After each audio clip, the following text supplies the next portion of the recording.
Here's the thing. If, like most Indians from the Hindi-speaking part of the country, you, true, like me, are woefully unaware of the finer points, nuances, and details of the unrest in the northeast part of India, and you would like to learn more, this film is not it, fam. I came out of the theatre more confused than I was before. Hey all, welcome back to my channel. My name is Sucharita and I review movies and I talk with some good filmmakers as well. तो subscribe कर लीजिए मेरे channel पे क्योंकि आज we are talking about अनुभव सिन्हा की अनेक. जीतेगा कौन? Hindustan! Ayushmann Khurrana is government agent spy person Aman, who is living undercover as cafe owner Joshua in the northeast. I wish I could be more precise about the location, but the film never mentions which state it is set in, except I think it mentions at one point that it's not Assam. All license plates of all cars start with NE, which is not a current code, and I can only assume Anubhav Sinha is trying to say that these problems in his film are generic northeast problems, a generalization which in and of itself probably is not very wise. Aman is in the northeast to bring about some Aman and maybe facilitate the government's attempt to sign a peace accord with local militia leader separatist Tiger Sangha. In the mix is a man named Johnson, who may or may not have been a decoy created and placed in the first place by Aman, but now someone has in fact assumed Johnson's identity and is buying guns from Aman, who's also an undercover arms dealer. Fake Johnson's daughter is Ido. She's a boxer who wants to play for India, लेकिन उसको दुनिया का सबसे evil caricature one note selector मिलता है, who uses the C word to refer to her, asks if they drink together at home eating dog meat, calls her Chinese and chili chicken, all within one scene,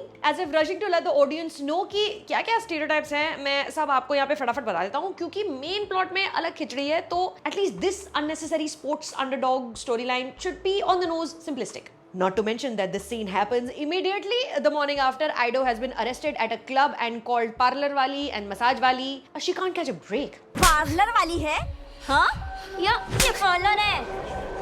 यार मुझे याद नहीं है कौन सी थी वो last film which exhausted me this freaking much. The fatigue is not due to the heavy and largely new material on screen. No, it instead stems from Anubhav Sinha and screenwriter Seema Agrawal and Yash Keswani's demands from their audience for full attention, asking us to very closely follow the rapid proceedings, but failing to lead us anywhere, going around in concentric circles.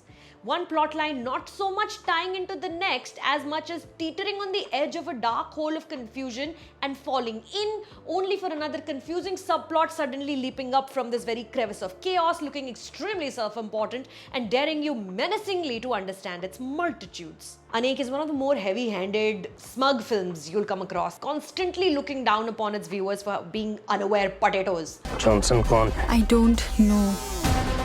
Johnson लोगों की आवाज को represent करता है. The dialogue and screenplay are messy, they're incoherent, a problem they've tried to tackle with excessive voiceover present throughout the film's runtime. Ayushmann Khurrana first explains the political climate of the terrain he's in. Then there's some history.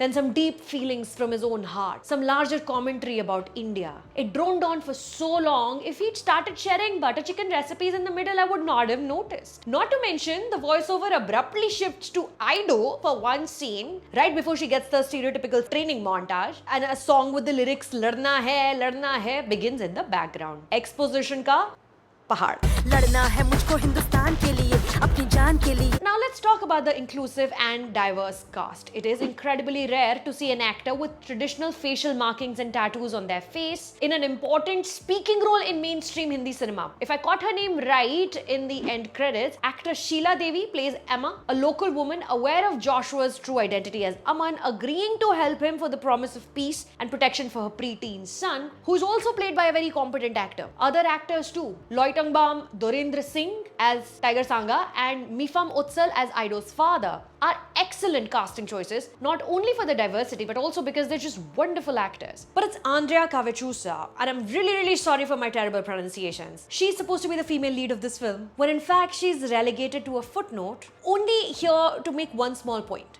She doesn't physically look like a boxer. She's missing from any and all important moments in the film. Her arc hardly ever comes close to anything else that's going on. The costume department in one scene gives her a sweatshirt with a Muhammad Ali quote, which works on multiple levels. You know, she's a boxer, she's also a minority in her own country, and the quote itself on the sweatshirt is a paraphrasing of Muhammad Ali's anti-war sentiments. But the sweatshirt seems to be the most attention paid towards developing Ido's character. Ayushmann Khurrana looks great, but उनके बहुत सारे attempts to get us involved with his character's internal journey, they all fell flat. And मुझे ना sympathy, ना गुस्सा, ना प्यार, ना empathy महसूस हुई इस किरदार के लिए, who sticks out like a sore thumb in every environment that he is in. Anyone who can't tell that Joshua is undercover agent Aman is really not paying much attention. Surrender कर दो। अनेक, जिसके बीच के N and E signify northeast, invites you in like a puzzle. Ewan Mulligan's adept cinematography lays out the locales like an escape room / labyrinth type, highlighting the narrow lanes, tiny crevices to escape through, highlighting how locals are always in fight or flight mode. One great long one-take sequence is reminiscent of the famous Pulitzer Prize-winning Napalm Girl photo and what that scene perhaps would have played out like in real life. Visually, it's very effective, but soon along the way, Yasha Ramchandani's editing takes over and you're just left trying to make sense of the screenplay long enough to feel any kind of way about this film. Who are the bad guys? Who are the heroes? Is everyone at fault? Is the Kashmiri man Abrar supposed to be the bad guy? Or is he just protective of his people? Is the last scene between Ayushmann Khurrana and Manoj Paba shot on 2 different days without both the actors being in the same room? Or is the framing / edit just that basic? Like I said, I left more confused than I was when I entered. So on a scale of 1 to 10, Anek is 3 scenes JD Chakravarti get? या 4? Count and tell me when you watch the film. I was so excited to see Satya, but alas.